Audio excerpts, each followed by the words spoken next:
Hello everyone and welcome to a quick Steam tutorial. In this video I want to show you how to move a Steam game to another hard drive. This can be useful if you don't want to download games with many gigabytes again. The whole thing is pretty simple. First I open Steam and go to my library.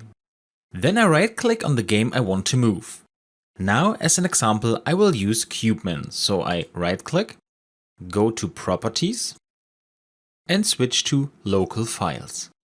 Now I click on Move Install Folder. At the top it shows me on which drive the game is currently installed. In the drop-down menu I can select a new drive. So I select C. Now I click on Move Folder and the game is moved. Depending on the size of the game, this can take a while.